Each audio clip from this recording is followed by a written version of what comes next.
Student, welcome to college study tele university. So आज की video में हम पढ़ने वाले हैं इनकम टैक्स, जो कि आपका 5th सेमेस्टर का सब्जेक्ट है और ये यूनिट 1 का हमारा पार्ट 2 होने वाला है। पार्ट 1 मैंने ऑलरेडी करा दिया था, जिसमें मैंने रेजिडेंशियल स्टेटस आपको समझाया था इंडिविजुअल का। कुछ न्यूमेरिकल्स भी मैंने उसमें कराए थे, सो आई होप आपको वो चीज़ समझ आ गई होगी। अब हमने ना ये पढ़ा था कि जब हम इनकम टैक्स में पर्सन की बात करते हैं तो पर्सन का मतलब सिर्फ आप, मैं, चिंटू, मिंटू ऐसे नहीं होता। पर्सन में सब आता है। सब मतलब उसके अंदर हिंदू अनडिवाइडेड फैमिली भी आती है, उसके अंदर कंपनी भी आती है। तो मैंने ऐसे 7 चीज़ें आपको उसके अंदर बताई थी। 7 सब कैटेगरी पर्सन की मैंने आपको बताई थी। अब उस कैटेगरी में से इंडिविजुअल का तो हमने पढ़ लिया है कि रेजिडेंशियल स्टेटस कैसे निकलता है, बट बाकी की कैटेगरी का पढ़ना अभी बाकी है। ठीक है, तो ये मत सोचना कि एग्जाम में नहीं आएगा, आ सकता है, क्योंकि मैंने PYQs में देखा है आपका कि बाकी की कैटेगरी का भी आ जाता है, बट सबसे इम्पॉर्टेंट इंडिविजुअल का ही है। तो जो पिछली वीडियो में मैंने आपको इंडिविजुअल का कराया था वो सबसे ज़्यादा इंपॉर्टेंट है, but for a safer side हम कुछ भी छोड़ के नहीं चलेंगे। ठीक है, तो अब यहाँ पे हम पढ़ने वाले हैं हिंदू अनडिवाइडेड फैमिली का रेजिडेंशियल स्टेटस कैसे देखा जाता है। तो देखो, मैंने आपको बताया था कि इंडिविजुअल और हिंदू अनडिवाइडेड फैमिली सिर्फ ये दो ही हैं, इंडिविजुअल और हिंदू अनडिवाइडेड फैमिली, जिसे हम पहले कैटेगराइज करते हैं रेजिडेंट एंड नॉन रेजिडेंट के बेसिस पे, और फिर हम रेजिडेंट को कैटेगराइज करते हैं ordinary resident and non ordinary resident के बेसिस पे। ठीक है, तो देखो, हिंदू अनडिवाइडेड फैमिली को हम रेजिडेंट और नॉन रेजिडेंट को कैसे कैटेगराइज करेंगे, तो ये कैसे कैटेगराइज करते हैं वो देखते हैं। देखो,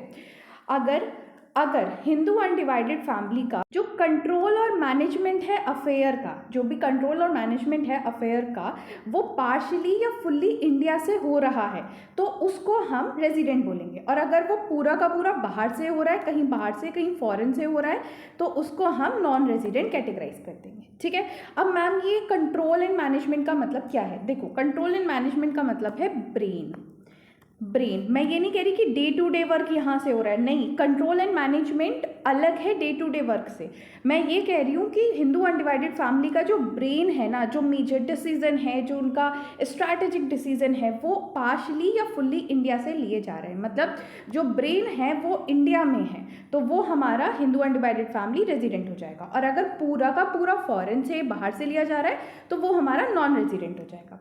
अब ये दो कैटेगरी तो आपको समझ आ गई, बट मैंने आपको अभी क्या बताया कि अगर वो रेजिडेंट होता है तो उसको हम फिर से कैटेगराइज करते हैं ordinary resident and non ordinary resident के बेसिस पे। तो देखो, अब ऑर्डिनरी रेजिडेंट या नॉन ऑर्डिनरी रेजिडेंट किस चीज़ पे डिपेंड करेगा? वो डिपेंड करेगा कर्ता के ऊपर। कर्ता कौन होता है? हिंदू अनडिवाइडेड फैमिली का जो हेड होता है ना, जो उसको मैनेज करता है, जो उसका हेड होता है, उसे कहते हैं कर्ता। अब हम कर्ता की वो जो 2 बेसिक कंडीशन थी ना, वो टेस्ट करेंगे। कौन सी 2 बेसिक कंडीशन? मैंने आपको बताया था ना इंडिविजुअल के केस में कि वो 2 साल, एटलीस्ट 10 साल, पिछले 10 साल में से एटलीस्ट 2 साल जो है वो इंडिया में रहा हो। ठीक है, और पिछले 7 साल में 730 डेज इंडिया में रहा हो। अगर ये दोनों कंडीशन फुलफिल हो रही हैं तो इंसान ऑर्डिनरी रेजिडेंट कहलाता है, वरना नॉन ऑर्डिनरी रेजिडेंट कहलाता है। तो हम ये 2 कंडीशन कर्ता की चेक करेंगे। अगर कर्ता ये दोनों कंडीशन फुलफिल कर रहा है तो हिंदू अनडिवाइडेड फैमिली जो है वो ऑर्डिनरी रेजिडेंट हो जाएगा। ठीक है, वरना वो नॉन ऑर्डिनरी रेजिडेंट हो जाएगा। आई होप आपको ये चीज़ समझ आई होगी। जो मैंने कंट्रोल एंड मैनेजमेंट वाली बात कही ना, उसको मैंने और डिटेल में आपको यहाँ पे एक्सप्लेन किया है। आपको ये PDF मिल जाएगी, तो आप इसको एक बारी पढ़ लेना। बेसिकली इसमें क्रक्स यही है कि आपका जो ब्रेन है वो रिसाइड कर रहा होना चाहिए इंडिया के अंदर। ठीक, मुझे पता है कि मैंने आपको थ्योरी बता दी, बट जब तक मैं आपको एक एग्जाम्पल नहीं दूंगी, एक क्वेश्चन नहीं दूंगी, आपको चीज़ें समझ नहीं आएंगी, because it is income tax. ठीक है, देखो, मैं इस वीडियो से ये होप कर रही हूँ कि आपको अभी ये सारी चीज़ें बस समझ आ जाए। ये इनकम टैक्स है, सिर्फ एक बार पढ़ने से आपको सिर्फ समझ आ सकता है। आपको क्वेश्चन प्रैक्टिस करने पड़ेंगे ताकि आपको ये चीज़ याद हो जाए। ठीक है, तो income tax is hard, we all know, तो हमें थोड़ी मेहनत करनी पड़ेगी, थोड़ी प्रैक्टिस करनी पड़ेगी। अब देखो, यहाँ पे क्वेश्चन क्या है कि Hindu undivided family trading operation run out of Singapore. And every major policy, सारी मेजर पॉलिसी जो है वो वहीं से ली जाती है। मतलब हिंदू अनडिवाइडेड फैमिली का जो भी ट्रेडिंग ऑपरेशन है वो सिंगापुर से चलता है और हर मेजर पॉलिसी सिंगापुर से ही ली जाती है। जो करता है वो कानपुर में बॉर्न हुआ है, वो इंडिया आया है after the gap of 12 years, और वो कब आया है 1 अप्रैल 2026 में, और फिर वो 5 दिसंबर 2026 में चला गया है। तो अब हमें बताओ कि ये जो हिंदू अनडिवाइडेड फैमिली है इसका रेजिडेंशियल स्टेटस क्या होगा। देखो अब क्वेश्चन आप देखोगे ना, अरे करता तो कानपुर में है, हम सेकंड कंडीशन टेस्ट करने लग जाएंगे। अरे रुको गाइस रुको, मैंने पहले क्या बताया कि आपको कैटेगराइज करना है रेजिडेंट के बेसिस पे या नॉन रेजिडेंट के बेसिस पे। और वो कैसे कैटेगराइज होता है कि हिंदू अनडिवाइडेड फैमिली का जो ब्रेन है वो कहाँ रिसाइड कर रहा है। ठीक है, अब देखो हिंदू अनडिवाइडेड फैमिली का ब्रेन कहाँ है, सिंगापुर में है, क्योंकि सारे मेजर डिसीजन वहाँ से लिए जा रहे हैं। तो सिंपल, ये नॉन रेजिडेंट हो जाएगा, है ना। जब ये नॉन रेजिडेंट हो गया तो फिर हमें बाकी की 2 कंडीशन टेस्ट ही क्यों करनी है। तो आपको समझ आया, आपके जो क्वेश्चंस होंगे ना एग्जाम में भी, उनमें ही ऐसे ही क्वेश्चंस आएंगे कि आपको लगेगा कि हम फटाफट करता की कंडीशन टेस्ट कर लेते, ये कर लेते, वो कर लेते। नहीं, क्वेश्चन सिंपल होगा, बस ऐसे घुमा देंगे कि आप अपना टाइम वेस्ट करोगे। ठीक है, अब आ जाते हैं आगे। तो आगे यहाँ पे मैंने ना क्विक डिसीजन पाथ भी आपके लिए यहाँ पे बनाया है। इसमें क्या है कि पहले कैसे आपको टेस्ट करना है। तो सबसे पहले कंट्रोल एंड मैनेजमेंट देखना है, ठीक है। कंट्रोल एंड मैनेजमेंट के बाद फिर आपको कर्ता की कंडीशन चेक करनी है, ये याद रखना। अब आ जाते हैं रेजिडेंशियल स्टेटस ऑफ फर्म, ठीक है, BOI और AOP। अब इनका रेजिडेंशियल स्टेटस हम कैसे चेक करते हैं। AOP क्या होता है, association of the person, and BOI body of individual. तो इसमें भी हम 2 सिंपल कंडीशन जो है ना वो चेक करते हैं। क्या कंडीशन चेक करते हैं मैम, हमें बस ये देखना है कि जो कंट्रोल एंड मैनेजमेंट है अफेयर का, क्या वो होली या पार्शली इंडिया से हो रहा है। अगर हो रहा है तो ये रेजिडेंट हो जाएगा, और अगर नहीं हो रहा है, आउटसाइड से हो रहा है पूरा का पूरा, तो ये नॉन रेजिडेंट हो जाएगा। और मैम ऑर्डिनरी और नॉन ऑर्डिनरी अभी तो बताया था ऊपर कि सिर्फ इंडिविजुअल और हिंदू अनडिवाइडेड फैमिली में हम ऑर्डिनरी रेजिडेंट और नॉन ऑर्डिनरी रेजिडेंट देखते हैं, बाकियों में सिर्फ रेजिडेंट और नॉन रेजिडेंट होता है और कुछ नहीं होता। ठीक है, अब आ जाता है रेजिडेंशियल स्टेटस ऑफ कंपनी। देखो रेजिडेंशियल स्टेटस ऑफ कंपनी में थोड़ा सा अलग है, इसे थोड़ा ध्यान से समझना। अगर वो कंपनी जो है इंडियन कंपनी है, या तो कोई कंपनी जो है वो इंडियन कंपनी होनी चाहिए। मान लो XYZ लिमिटेड, ठीक है, private limited, XYZ private limited, ये एक इंडियन कंपनी है, ये एक इंडियन कंपनी है, लेकिन इसका पूरा का पूरा जो मैनेजमेंट है वो बाहर से हो रहा है। तो क्या ये रेजिडेंट होगा? हाँ बिल्कुल होगा, क्योंकि ये एक इंडियन कंपनी है। या तो ये वाली कंडीशन सेटिस्फाई हो जाए कि वो इंडियन कंपनी है, या फिर या बोल रही हूँ मैं, मतलब कोई एक होनी चाहिए, दोनों की बात नहीं कर रही हूँ, ठीक है। या तो ये वाली कंडीशन सेटिस्फाई हो जाए, या फिर जो प्लेस ऑफ इफेक्टिव मैनेजमेंट है, प्लेस ऑफ इफेक्टिव मैनेजमेंट मतलब अगेन ब्रेन इंडिया में लाई करना चाहिए। मान लो कोई, फिर से XYZ लिमिटेड ले लेते हैं। XYZ प्राइवेट लिमिटेड एक कंपनी है, लेकिन ये फॉरेन में बनी है, ठीक है, इंडिया में नहीं बनी है। मान लो US में इसका इनकॉर्पोरेशन हुआ है, या कहीं और हुआ है, कनाडा वगैरह में, लेकिन इसका जो प्लेस ऑफ इफेक्टिव मैनेजमेंट है, जो मेजर डिसीजन है, जो मेजर पॉलिसी है, जो ब्रेन है, वो इंडिया के अंदर है, ठीक है। तो ये अब रेजिडेंट होगी, हाँ बिल्कुल ये रेजिडेंट होगी, ठीक है। तो ये 2 कंडीशन में से कोई भी एक सेटिस्फाई हुई तो वो इंडियन कंपनी, मतलब वो जो है वो रेजिडेंट कहलाएगा, उसका रेजिडेंशियल स्टेटस होगा रेजिडेंट ऑफ द कंपनी, ठीक है। इसका क्विक टेस्ट मैंने यहाँ पे लिख दिया है ताकि आप आसानी से चेक कर सको, ओके। अब अगर हम लोकल अथॉरिटी की बात करें या आर्टिफिशियल जुडिडिक्शन पर्सन की बात करें, लोकल अथॉरिटी मतलब जैसे म्यूनसिपैलिटी, पंचायत एक्सेट्रा, या आर्टिफिशियल जुडिडिक्शन पर्सन, तो उसमें भी ना हम यही 2 कंडीशन देखते हैं कि अगर उसका कंट्रोल एंड मैनेजमेंट होल या पार्शली इंडिया से है तो वो रेजिडेंट हो जाएगा, और अगर पूरा का पूरा बाहर से है तो वो नॉन रेजिडेंट हो जाएगा, ठीक है। अब देखो यहाँ पे सबसे इंपॉर्टेंट हिंदू अनडिवाइडेड फैमिली और इंडिविजुअल का ही स्टेटस है, बट कभी कभी एग्जाम में बाकियों का भी पूछा जा सकता है, तो इसलिए मैंने बाकियों का भी बता दिया, ठीक है। अब यहाँ पे ना मैंने क्वेश्चंस दिए हुए हैं, आप इन्हें सॉल्व करना खुद से जब आपको PDF मिलेगी, ठीक है, और इसके आंसर्स आपको PDF के लास्ट में मिल जाएंगे। अब हम चलते हैं आगे। तो अगला टॉपिक जो है ना हमारा वो है स्कोप ऑफ इनकम, ठीक है। अब स्कोप ऑफ इनकम पढ़ने से पहले मुझे आपको 2 कॉन्सेप्ट समझाने हैं, बहुत ही ज़्यादा ज़रूरी, क्योंकि अगर ये 2 कॉन्सेप्ट समझ नहीं आए तो आगे आप ना कन्फ्यूज ही रहोगे, और फिर बीच में कमेंट करोगे कि मैम क्या पढ़ाया, कुछ समझ तो आया ही नहीं, ठीक है। तो अब 2 कॉन्सेप्ट है, ध्यान से समझना। सबसे पहला कंसेप्ट है एक्रूइंग का और दूसरा है ड्यू का। एक्रूइंग का मतलब क्या होता है? एक्रूइंग वो मूवमेंट होता है राइट टू रिसीव इनकम का जब टैक्स पेयर के पास आ जाता है, वाइल ड्यू का मतलब क्या है? वो पॉइंट जब उसको लीगली इन्फोर्सेबल राइट मिल जाता है पैसे लेने का। ठीक है, अब देखो इसको एक एग्जाम्पल से समझो। मान लो सैलरी जो है ना, आपकी पूरे साल की सैलरी जो है वो दिसंबर में मिलती है। ठीक है, चलो पूरे साल की नहीं, महीने की मान लेते हैं, ये ज़्यादा हो गया। ठीक है, मान लो आपको जो दिसंबर है, दिसंबर की सैलरी आपको कब मिलेगी? 31 दिसंबर को। ठीक है, 31 दिसंबर को आपको पूरी सैलरी मिलेगी। लेकिन आप डेली काम कर रहे हो, आप डेली काम कर रहे हो ना, आपने 1 दिसंबर को काम किया, 2 दिसंबर को काम किया, 3 दिसंबर को काम किया, तो ये डेली जो दिसंबर की सैलरी है वो एक्रू हो रही है day by day across the month. लेकिन ड्यू कब होगी? ड्यू मतलब आपका जो लीगल राइट है, लीगल राइट कब आपको मिलेगा आपकी सैलरी लेने का? वो 31 दिसंबर को मिलेगा, क्योंकि आपकी सैलरी जो है वो आपको 31 दिसंबर को मिलती है। तो ड्यू कब होगी? 31 दिसंबर को। लेकिन एक्रू कब हो रही है? हर दिन, दिसंबर के पूरे टाइम, हर दिन। ठीक है, तो आई होप आपको इस एग्जाम्पल से एक्रूइंग का और ड्यू का कॉन्सेप्ट समझ आ गया होगा। अब हम चलते हैं स्कोप ऑफ टोटल इनकम पे। तो सेक्शन 5 जो है ना इनकम टैक्स 2025 का, जो सेक्शन 5 है वो हमें बताता है स्कोप ऑफ टोटल इनकम के बारे में। ठीक है, अब ये scope of total income ma'am होता क्या है? देखो, हमने अभी जो है वो रेजिडेंशियल स्टेटस पता करा। ठीक है, अब रेजिडेंशियल स्टेटस के बेसिस पे हमें ये पता करना है, रेजिडेंशियल स्टेटस हमें पता चल गया, अब हमें ये पता करना है कि कौन सी इनकम जो है वो टैक्सेबल होगी और कौन सी नॉन टैक्सेबल होगी, है ना।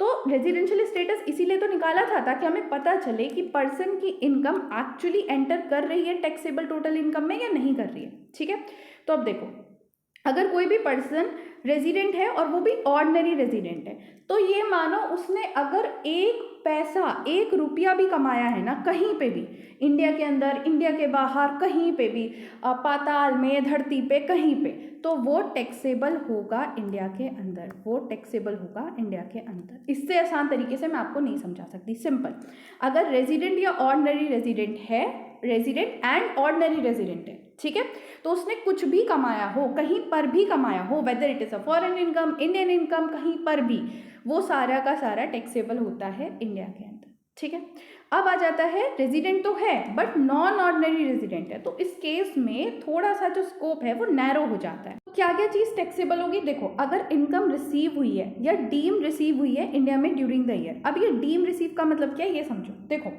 मान लो कोई इनकम जो है वो इंडिया के अंदर रिसीव नहीं हुई है, ठीक है, मान लो ये 10 लाख रुपीज़ हैं और ये रामू को मिल रहे हैं, और रामू को ये जो इनकम रिसीव हुई है वो यूएस में रिसीव हुई है। ठीक है, रामू क्या है, यूएस में गया था और वहाँ पे उसे ये इनकम रिसीव हुई। लेकिन under the act, under the income tax act 2025, act ने ये माना है कि ये जो इनकम है वो इंडिया में रिसीव हुई है। तो ये एक्चुअल में तो इनकम रिसीव नहीं हुई है इंडिया में, यूएस में रिसीव हुई, but according to the income tax act 2025 ये इंडिया में रिसीव हुई है, एक्ट ने मान लिया, तो दैट इज डीम रिसीव। ऐसे ही मैं आगे अभी आपको पढ़ाऊंगी, तो डीम टू एक्वायर, एक्रू और अराइज का मतलब भी यही है कि एक्ट ने मान लिया है, एक्चुअल में ऐसा नहीं है। ठीक है, तो जहाँ भी डीम का मतलब आ गया, मतलब लीगली एक्ट मान चुका है। जो अगर कोई भी इनकम रिसीव हुई है या डीम रिसीव हुई है इंडिया के अंदर ड्यूरिंग द ईयर, तो वो टैक्सेबल होती है। ठीक है, या कोई भी इनकम अराइज हुई है इंडिया में या डीम टू अराइज हुई है इंडिया में ड्यूरिंग द ईयर, तो वो भी इसके अंदर आएगी।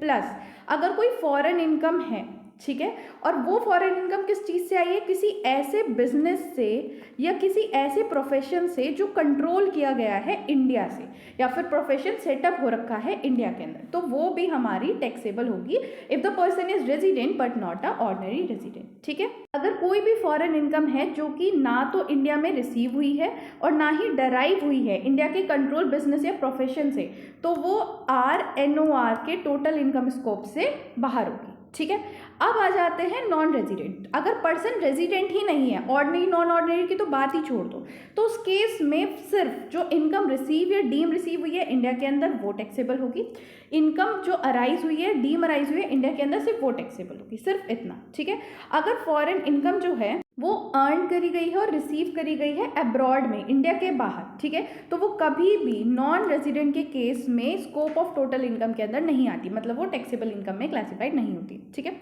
अब यहाँ पे मैंने प्रॉपर एग्जाम्पल देके आपको चीज़ें समझाई हैं कि कौन सा पार्ट रेजिडेंट में आएगा, कौन सी इनकम टैक्सेबल होगी, कौन सी नहीं होगी, तो आप इसको एक बार पढ़ लीजिएगा, ठीक है। ये इसीलिए ताकि आपको चीज़ें और अच्छे से समझ आ जाए, ओके। अब देखो यहाँ पे ना एक स्पेशल नोट है, इसको थोड़ा ध्यान से पढ़ना। देखो, अगर कोई भी नॉन रेजिडेंट सी फेरर पर्सन है, अब इसका मतलब क्या है कि कोई एक नॉन रेजिडेंट है, मान लो एक राहुल है, ठीक है, राहुल नाम का एक पर्सन है, वो नॉन रेजिडेंट है, इंडिया का रेजिडेंट नहीं है वो, ठीक है, और वो एक फॉरेन गोइंग शिप पे सर्विस प्रोवाइड कर रहा है इंडिया के बाहर, ठीक है। फॉरेन गोइंग शिप कोई शिप है जो दुबई जा रही है, ठीक है, कहाँ से, यूएस से दुबई जा रही है, तो उस पर वो सर्विस प्रोवाइड कर रहा है। अब मान लो उसकी सैलरी आई, ठीक है, और सैलरी किस में आई, इंडिया के NRE अकाउंट में, उसका एक सैलरी अकाउंट था इंडिया बैंक के अंदर, तो उसके अंदर उसकी सैलरी आ गई, ठीक है। अब देखने में तो ये लग रहा है क्योंकि सैलरी कहाँ आई है, इंडियन बैंक में आई है, तो इसका मतलब ये टैक्सेबल इनकम में आएगा, है ना।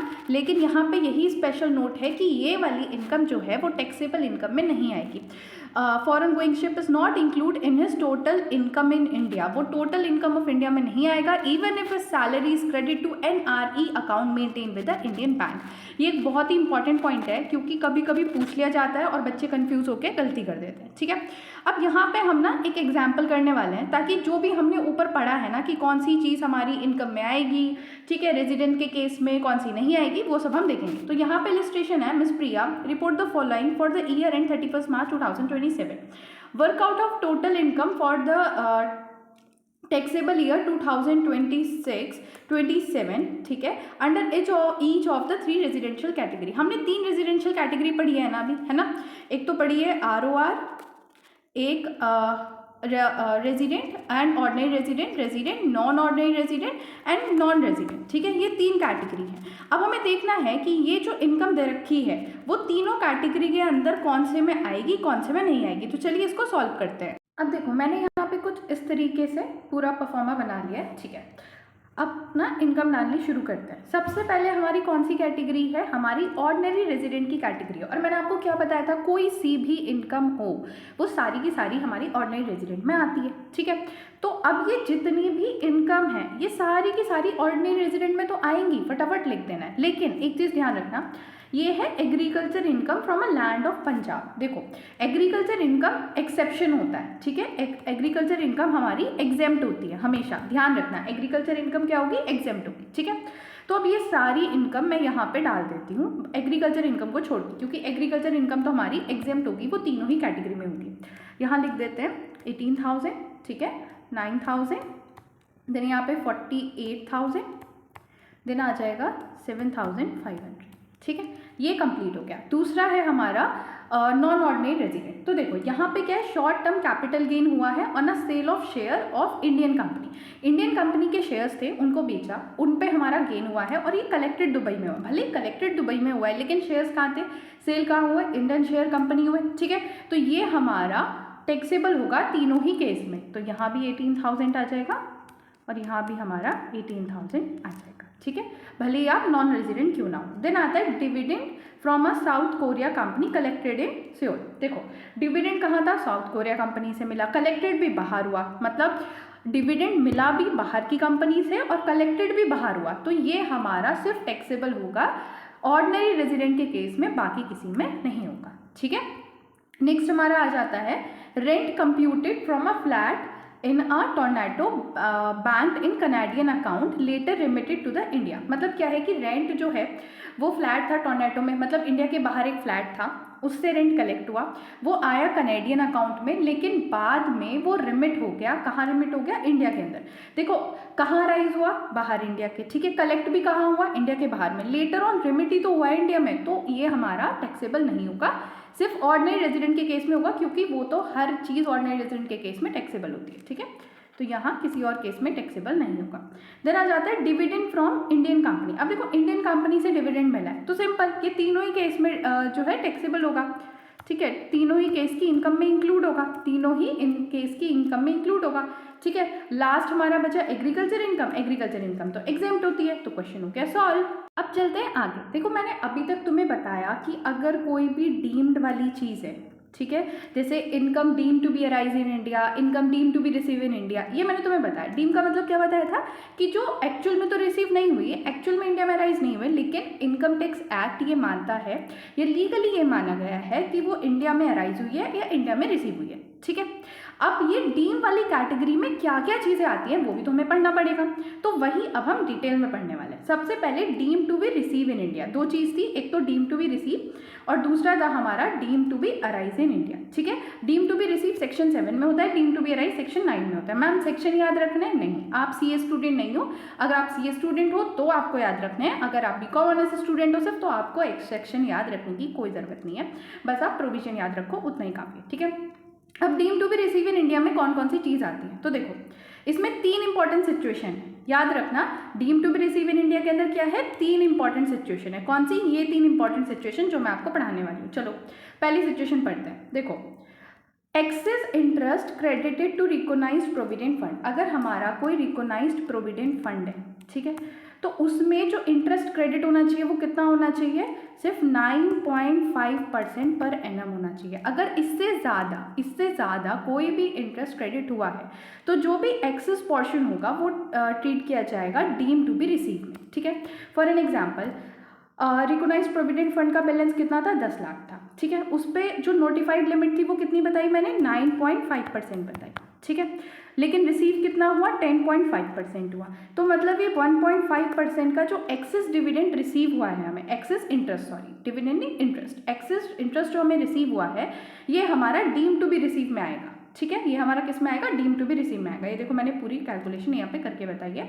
सो this 10,000 excess interest is treated to be deem receive for a tax purpose. ठीक है, एक कंडीशन याद होगी कि अगर हमारा कोई भी रिकोगनाइज्ड प्रोविडेंट फंड में कोई भी इंटरेस्ट आ रहा है 9.5% से ज़्यादा, तो दैट इज डीम्ड रिसीव। ठीक है, यहाँ पे मैंने नीचे मेमोरी ट्रिक भी दी है सो दैट आप अच्छे से याद कर सको। लास्ट में मैंने एक रीकैप समरी भी प्रोवाइड करी है इस पीडीएफ के एंड में, ताकि आप पूरा क्या पढ़ा है आपने इस लेक्चर में वो आप देख सको। ठीक है, नेक्स्ट केस हमारा आता है transfer from unrecognised provident fund to recognised provident fund. देखो अभी हमने रिकोगनाइज्ड प्रोविडेंट फंड की बात करी थी, इसके अलावा अब हम यहाँ बात कर रहे हैं कि मान लो कोई भी अमाउंट ट्रांसफर हुआ है, कहाँ, अनरिकोगनाइज्ड प्रोविडेंट फंड से रिकोगनाइज्ड प्रोविडेंट फंड में। ठीक है, तो उस केस में क्या होगा, उस अमाउंट में से जितना भी एम्प्लॉयर कंट्रीब्यूशन होगा या इंटरेस्ट होगा एम्प्लॉयर कंट्रीब्यूशन में, वो ट्रीट किया जाएगा डीम टू बी रिसीव में। फॉर एन एग्जांपल यहाँ पे देखो, मान लो पूरा का पूरा कितना बताऊँ मैं, ठीक है, 2 लाख का अमाउंट जो था, 2 लाख का अमाउंट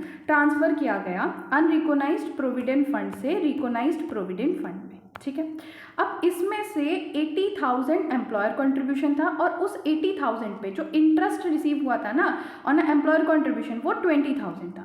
तो टोटल ये जो 1 लाख रुपीज़ होगा ना, ये डीम्ड रिसीव माना जाएगा और ये टैक्स पर्पस के लिए रिकोगनाइज्ड होगा एज अ डीम्ड रिसिप्ट। ठीक है, तीसरी कंडीशन क्या होती है, तीसरी कंडीशन है employer contribution to notified pension scheme. अगर कोई भी सेंट्रल गवर्नमेंट या कोई अदर एम्प्लॉयर कंट्रीब्यूट करता है during the year to the employ account under the specific pension scheme, तो ये जो कंट्रीब्यूशन होगा ना ये डीम टू बी रिसीव माना जाएगा। ठीक है, फॉर एन एग्जाम्पल एम्प्लॉयर ने कंट्रीब्यूट किए 60,000 rupees to your specified pension account during the year. ठीक है, एम्प्लॉय के पेंशन अकाउंट में एम्प्लॉयर ने कितना ट्रांसफर किया, 60,000 रुपीज़ कॉन्ट्रीब्यूट किया। ठीक है, तो even though you do not physically receive the 60,000 in your bank account, आपको अपने बैंक अकाउंट में तो नहीं मिला ना, क्योंकि ये तो आपके स्पेसिफिक पेंशन अकाउंट में गया। ठीक है, लेकिन लॉ इसको ट्रीट करेगा deemed receive for a tax purpose. ठीक है, अब यहाँ पे नीचे मेमोरी ट्रिक दे रखी है so that you can understand this. ठीक है, अब की पॉइंट टू रिमेंबर क्या है कि receipt matter only on a first time money actually lend under the receipt control.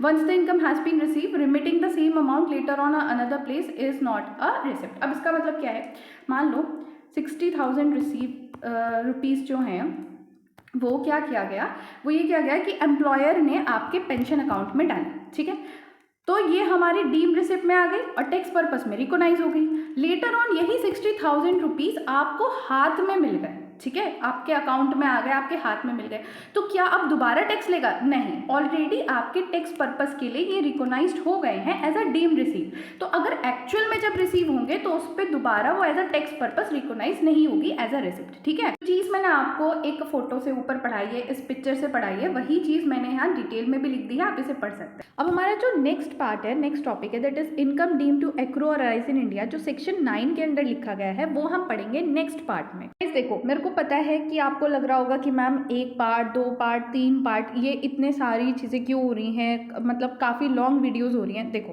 Guys, ये इनकम टैक्स है, अगर मैंने आपको एक भी प्रोविज़न ऐसी हुई ना जो मैंने छोड़ दी और वो एग्ज़ाम में आ गई, ठीक है, तो आपकी अगर एक प्रोविज़न का अमाउंट आपने नहीं लिखना था और लिख दिया तो आपका पूरा ही क्वेश्चन जो है वो गलत हो जाएगा। मैं इसीलिए इसके ज़्यादा पार्ट बन रहे हैं, क्योंकि इनकम टैक्स काफ़ी वाइड सब्जेक्ट है, ठीक है, और मैं कुछ भी छोड़ना नहीं चाहती। मैं नहीं चाहती कि वीडियो छोटी करने के चक्कर में कोई भी प्रोविज़न मैं छोड़ दूँ और आपके एग्जाम में आ जाए, ठीक है। तो एकदम पेशेंस के साथ पढ़ना, because income tax is very important subject और आपका लास्ट सेमेस्टर है, मतलब 5th सेमेस्टर है, और आप बिल्कुल भी रिस्क नहीं ले सकते। ऐसा नहीं हो सकता कि आपकी अगर गलती से भी बैक लग गई ना 5th सेमेस्टर में, आपकी प्लेसमेंट भी नहीं होगी। You need to study with very focus, ठीक है। Thanks for watching. वीडियो को लाइक करो, चैनल को सब्सक्राइब भी करो और वीडियो को हाइप भी करो। You can join our Telegram channel का लिंक आपको डिस्क्रिप्शन बॉक्स में मिल जाएगा।